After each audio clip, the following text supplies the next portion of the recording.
Hi guys, it's Summer. Welcome back to my channel, or if you're new here, welcome. Today I'm recording in Lima, Peru, which is one of the world's best food cities. You've probably heard of it if you're a foodie like me. My plan for this trip in Lima has been to just eat, drink, and drink some more. So I definitely have a lot to show you. This is going to be a whole series, so whether you live nearby or you've just been curious about Lima or Peruvian food in general, this is the video for you and the series for you. This is the fourth part of the series, so it's covering my last few days in Lima, and I'm so excited to show you guys everything that I ate in those last few days. Some places I even went back to again because they were so good. So let's get into it. Day 7, I really wanted to go back to demo. So we went back to demo, and if you've seen parts 1 through 3, which if you haven't, you should go back and watch those first, in my opinion, and watch the whole series in order, because you'll know that this is actually the third time that I went back to demo. And I got the arepa benedict again. Every single time that I went to demo, this is the one thing that did not change about my order because it's the best. It's so good.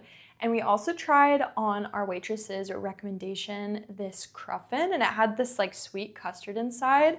This was so good, but I have to say the best pastry that I got out of all of my trips to demo was definitely the guava cheese. If you're gonna get one pastry at demo, I would definitely say it needs to be the guava cheese. After breakfast at demo, we headed to do a little bit of souvenir shopping. I'm gonna do a whole video with just like a shopping haul of all of the different souvenirs that I ended up bringing home with me, so I won't get into that too much.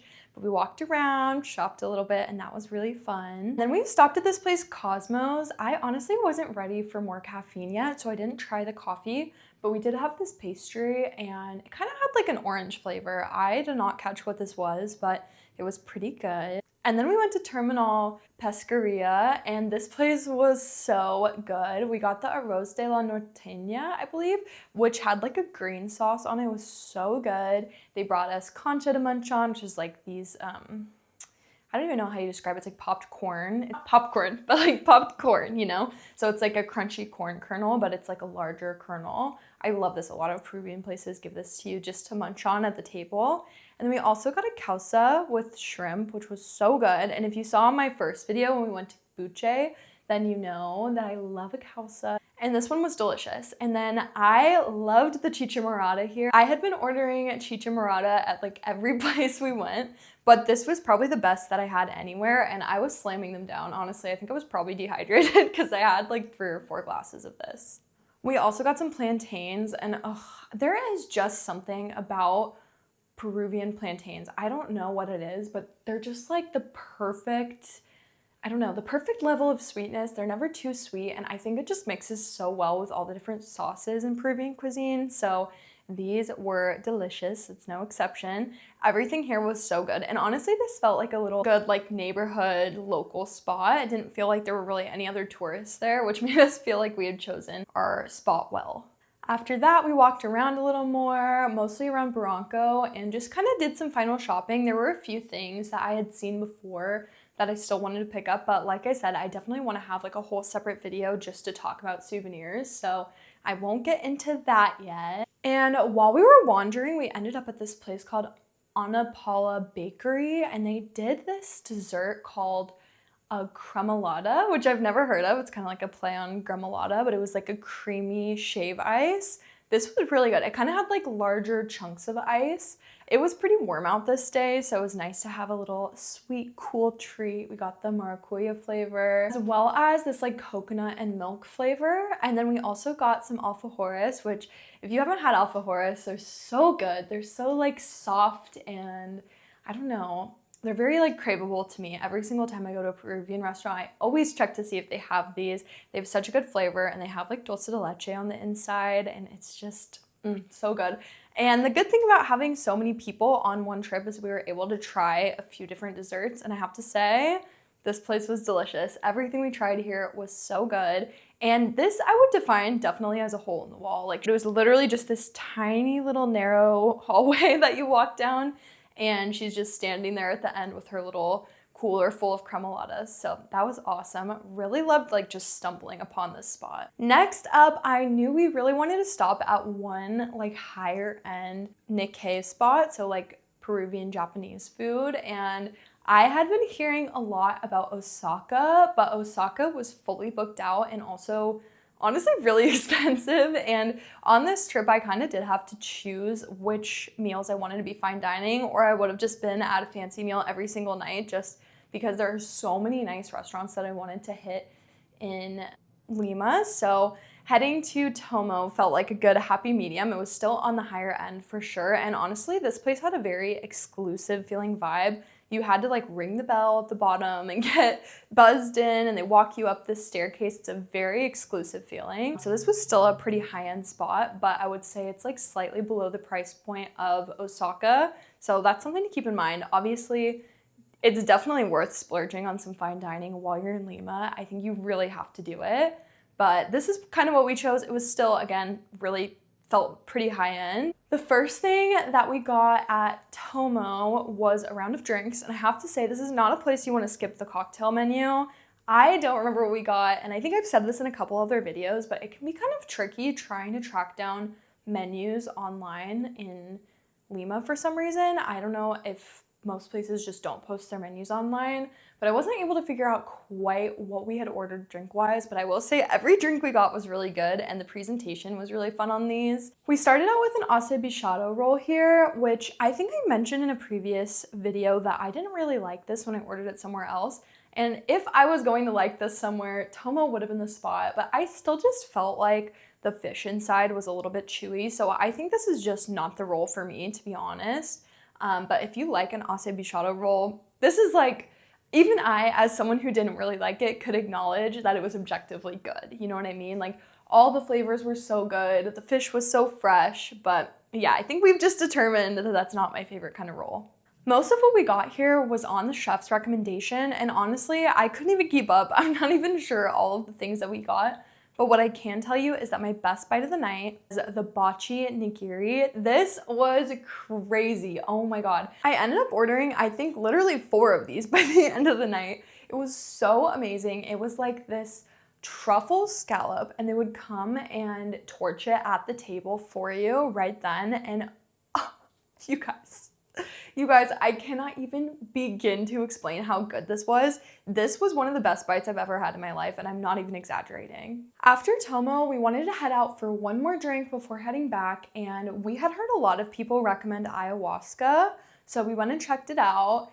I have to say, I think this place was a tourist trap. I'm sorry, I don't want to hurt anyone's feelings, but we walked in and immediately, like, everyone who was sitting anywhere near us was American and speaking English, and we kind of knew we messed up. And the cocktails that we got just weren't very good. The vibes were like fine. It kind of felt, I don't know if I was missing a piece here, like maybe there's a hostel attached or something like that, but it kind of felt like we were at like a hotel bar in a way, and I don't know, yeah, I just didn't really like the vibes there, even though it's a really beautiful space, and honestly, the drinks weren't very good, and they were really expensive. Like, even, I would say generally, things are much cheaper in Lima compared to Los Angeles, but even if I had gone out in LA and been charged those prices, I honestly would have been pretty bummed, especially with what I received. So I don't know if we just ordered wrong, but it definitely was giving a tourist trap to me. That was it for day 7, and then on the morning of day 8, we started out at another repeat restaurant, or repeating breakfast here at Alanya. And if you know, the first time I went to Alanya, we got this truffle egg sandwich, and it was so good, so I had to get that again. And the rule is if we do one repeat, we can't repeat anything else. So we did the French toast as a second dish, and this came with like a strawberry and cream topping, which was delicious. But really, like, the highlight of the French toast was just how custardy it was inside. And again, we got coffee, which the coffee at Alanya was pretty good every single time. It's also just a beautiful space. We sat on the patio, and it was nice to just sit and watch people watch a little bit. People were on bikes and walking around, and it was such nice weather outside. I really enjoyed this breakfast. Next up, we went to Meato for lunch, and this place is one of the most famous restaurants in Lima. It has been ranked the number 26 restaurant in the world and the number 6 in all of Latin America. So we definitely wanted to try this while we were here. We've heard nothing but good things. It's the same kind of exclusive vibe, I feel like, as Tomo, where they let you in, they guide you up to the top floor, and you sit, and it's a very intimate vibe and a very upscale vibe. And I have to say the service here was some of the best service we got anywhere the whole time that we were in Lima. And that is really saying something because the hospitality in Lima is next level everywhere you go. So that was really awesome. And it was also just beautiful and really peaceful inside. And at this point in the trip, we were honestly so exhausted that we were really eager to be in that kind of peaceful environment. The first cocktail that I got here was the flan. I think it was just called the flan, but something with the word flan in it. And this literally tasted like clarified flan in the best way. Not in like an overly sweet way, just in a really rich, like mixed with, it must have been whiskey kind of way. And this was amazing. This is seriously one of the best cocktails I've ever had in my life. And I've felt that way a lot of places that we went in Lima. So if you hear me say that and you're like, oh, she said that about this other place, please know that I mean it and that I'm not saying it lightly. Some of the best cocktails I've ever had in my entire life have been on this trip. It's so crazy. While we were at Meato, we tried the scallops. We had this really fun corn dish, and this was giant corn with this little elote dip. It was so delicious. And then we also got the tiradito, the pork belly, and the fish curry. And then we ended with the flan. Everything was really good, but I would say the standouts were the fish curry and the flan at the end. We had heard people talking about this flan at Demo because it's the same chef that runs both, and they sell the flan at Demo as well. So we heard a lot of people talking about how good this was, so we knew to expect it to be delicious. I will say, I feel like with the food here, some of it just like didn't really blow my mind the way that I was expecting it to. And we didn't do the tasting menu or anything like that. We chose our own dishes, so that could be part of it. But to be honest, I feel like maybe it was just a little highbrow for me.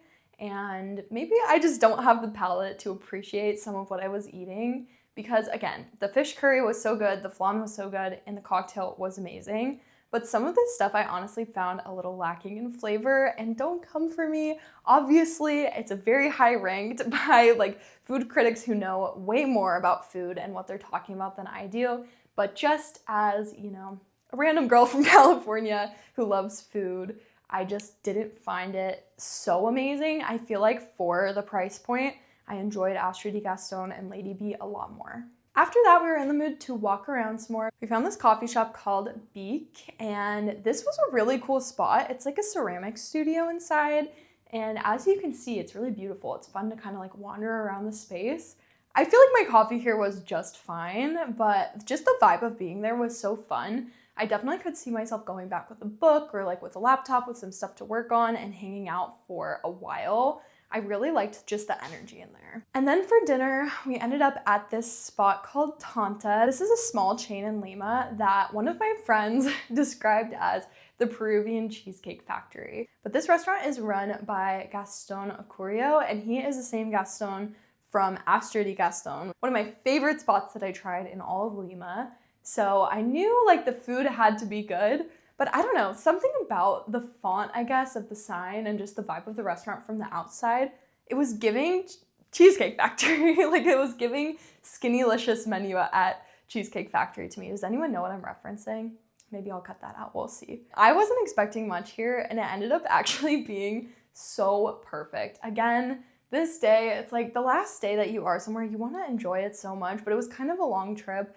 And at this point, we were all so exhausted. It was just really nice to sit down somewhere that felt really just relaxed and low pressure. And still the service here was really good and the food was really good. I got like a chicha morada mocktail and this ended up being tasty. And then we got this grandma's roast, which was really, really good. Oh my gosh, these potatoes were so buttery and delicious. Even just thinking about it now, my mouth is like watering. I definitely feel like this is one of those things you just have to get if you're there. And then we also got the Tajín Verde, but this was with like a huacaína sauce on the outside. And then it also came with chicken and it was so amazing. I think that was my highlight, even though everything was really good. And then we ended with some maracuya juices to go. And we took those back to the Airbnb and enjoyed our view of Lima one last time before it was time to head to the airport for a late night flight. And this is the end of part 4. If you guys have been watching this series, you know I was in Lima for a while, so by the time that we got to this point of the trip, I was so sad to be leaving, even though I was really ready to go home, because Lima is just such a special city, and it was so amazing to get to spend time there, try so much food, meet so many cool people. But again, it was time to go home, get back to my dogs, get back to real life. I hope you guys have enjoyed this series, seeing everywhere that I ate in Lima. I am gonna do some more videos just talking about my time there, ranking my favorite spots and all of that. So definitely make sure that you are following along for the rest of those videos. But definitely send me a message as well if you have any ideas for where I should go next, things that I missed while I was in Lima, if you agree with me or disagree with me about any of these spots, and I'll see you guys next time. Ciao.